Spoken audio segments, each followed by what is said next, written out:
अपनी जाति, अपना धर्म, अपना ये अपनी पहचान, उसे पता है कि एक जनरेशन नहीं, 2 जनरेशन के बाद कोई किसी को याद रखता नहीं है। करिए आप, यानी जनरेशन मतलब आप स्वयं विचार कीजिए, अगर आपके दादा वादा बहुत भयानक टाइप का उनका, तो ऑब्वियस उन्होंने अपना नाम ऐसा सेट कर दिया है गांधी जी की तरह, तब तो कोई सुने।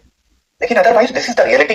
एक जनरेशन के बाद कोई आपको याद नहीं करता कभी कभार, यानी आपका बच्चा आपको याद करेगा, आपके बच्चे का बच्चा शायद आपको कम याद करे, लेकिन उसके अगली, मान लीजिए आपका पोता है तो आपको याद करेगा, लेकिन उसके बाद वाली जनरेशन आप सोचिए। लेकिन उसके बाद भी आज हम दम्भ में ये जानते हुए, इतिहास पढ़ते हुए कि 750 से 1200 ईस्वी में जो हमारा पतन हुआ मुस्लिम आक्रमणकारियों के आगे, यानी जो तुर्क, और पहले अरब, फिर उसके बाद तुर्क, उसके बाद फिर मुगल, इसलिए चूंकि एक बहुत बड़ी आबादी ने कोई पार्टिसिपेशन नहीं किया, और इसलिए नहीं किया, वो करना नहीं चाहते थे, क्योंकि आपने उनको किसी लायक छोड़ा ही नहीं, वंचित रहे, ना एजुकेशन, ना लैंड, ना एसेट।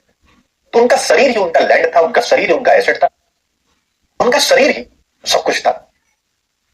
उन्हें पता था कि अगर हम श्रम करेंगे तभी जीवित रहेंगे, तो फिर श्रम कहीं भी कर सकते, तुम्हारे साथ भी कर सकते हैं, किसी के साथ भी कर सकते हैं, आप विश्वास करिए। ये जब यूपीएससी ये प्रश्न पूछता है, तो ये जो मेरा एनालिसिस है और मजबूत हो जाता है। यूपीएससी एक प्रश्न पूछता है कि वितरण न्याय के बिना आर्थिक प्रगति और हिंसा को जन्म देगी।